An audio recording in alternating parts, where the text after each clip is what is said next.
नमस्कार। मैं doctor Ashish Kumar Khetan Fatima hospital में गैस्ट्रो सर्जरी एवं जनरल सर्जरी विभाग में कार्यरत हूँ। आज मैं आपसे एक बहुत ही common topic gallstone disease के बारे में बात करना चाहूँगा। गॉल स्टोन डिजीज़ मतलब पित्त की थैली में पथरी बन जाना। ये बहुत ही आम बीमारी है। हमारे उत्तर भारत में ये बहुत ही आम बीमारी के रूप में रहती है।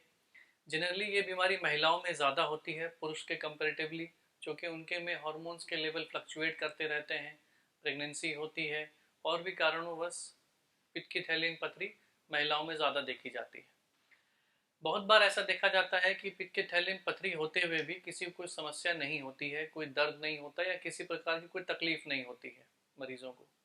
अगर किसी को कोई तकलीफ होती है तो उसमें पेट के राइट साइड में दर्द होना, उल्टी होना, बुखार होना, पेट का दर्द, पीठ की तरफ जाना, ये सब लक्षण होते हैं।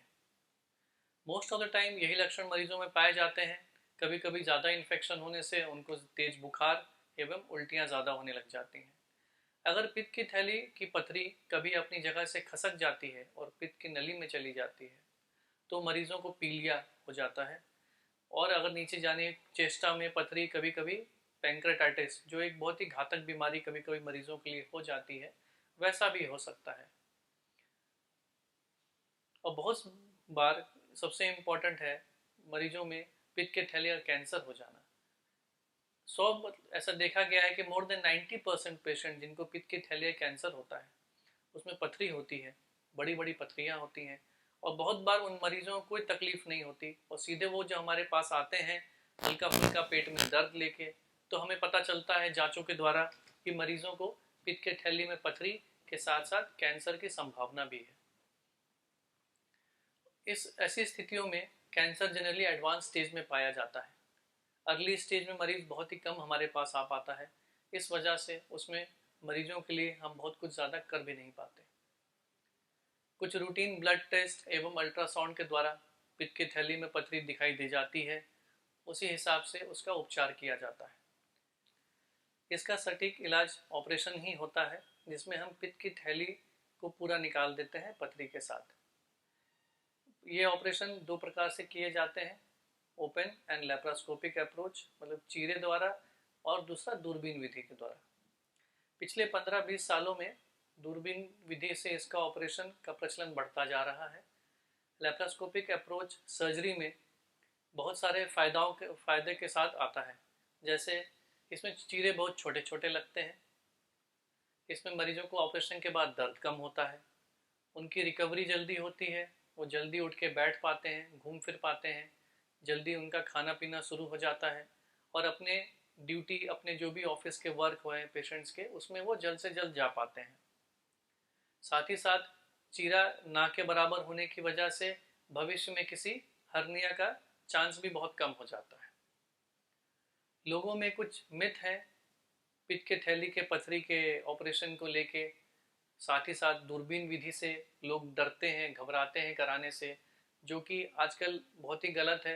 कुछ लोगों के मन में ये बातें डाल दी जाती हैं कि पित्त के थैली का ऑपरेशन कराओगे तो खाना नहीं पचेगा, ऑपरेशन के बाद मोटे हो जाओगे, जो कि ऐसा नहीं है।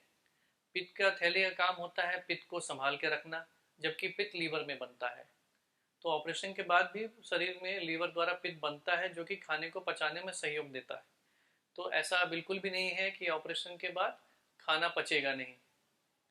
कई लोग कहते हैं कि दूरबीन विधि में पित्त की थैली की पथरी छूट जाती है, जो कि ऐसा नहीं है। दूरबीन विधि से तो ज़्यादा अच्छे से अंदर दिखाई देता है। कोई पथरी अगर पित्त की थैली से बाहर निकल भी जाती है तो उसको बढ़िया से देख के निकाला जा सकता है। कई लोगों को लगता है कि पित्त की थैली को आधा छोड़ देते हैं ऑपरेशन के दौरान जब हम दूरबीन से करते हैं। ये ऐसा बिल्कुल भी नहीं है, पूरी की पूरी पित्त की थैली निकाली जाती है। लेप्रोस्कोपिक सर्जरी के फ़ायदे हमेशा रहते हैं और अच्छे फ़ायदे रहते हैं। आजकल धीरे धीरे लेप्रोस्कोपिक सर्जरी हर एक सर्जिकल अप्रोच में काम आती है। जैसे जैसे टेक्निकल एडवांसेस होते जा रहे हैं, अच्छी अच्छी मशीनें आती जा रही हैं। इवन बड़े से बड़े कैंसर की सर्जरी, इवन पित्त के थैली के कैंसर की सर्जरी भी दूरबीन विधि के द्वारा होती है। तो सिंपली पित्त के थैली की पथरी में क्या दिक्कत आएगी? कुछ दिक्कत नहीं आती। आजकल हर एक तरह के ऑपरेशन दूरबीन विधि के द्वारा किए जा सकते हैं। हम यहाँ फातिमा हॉस्पिटल में पेट संबंधित बहुत सारे रोगों का इलाज करते हैं। जैसे हमने पित्त के थैली के बारे में डिस्कस किया, वैसे ही पित्त के नली का सूजन जिसको हम कोलेटोकल सिस्ट बोलते हैं, पित्त के नली की पथरी, अपेंडिक्स, भिन्न भिन्न प्रकार के हर्नियाज, आंतों का कैंसर, पैंक्रियाज का कैंसर, बड़ी आंत छोटी आंत का कैंसर, पित्त के थैली का कैंसर, इन सभी चीज़ों का इलाज यहाँ होता है। फातिमा हॉस्पिटल में ही अपना खुद का ब्लड बैंक और एक बहुत बढ़िया आईसीयू फैसिलिटी अवेलेबल होने से हम जटिल से जटिल केसेस और पेशेंट जिनको बहुत सारी बीमारियां भी होती हैं, जैसे कि किडनी की प्रॉब्लम है, हार्ट की प्रॉब्लम है, उसके साथ किसी का ऑपरेशन करना है, तो चूँकि हमारे पास बाकी डिपार्टमेंट के डॉक्टर्स भी अवेलेबल रहते हैं, तो ये सारे उनके सहयोग से ये ऑपरेशन यहाँ पे संपूर्ण हो पाते हैं। अगर कभी भी किसी मरीज को कुछ पेट के संबंधित रोग के बारे में जानना है, परामर्श लेना है, तो आप मुझसे यहाँ फातिमा हॉस्पिटल में डेली सुबह 11 से 2 के बीच में संपर्क कर सकते हैं।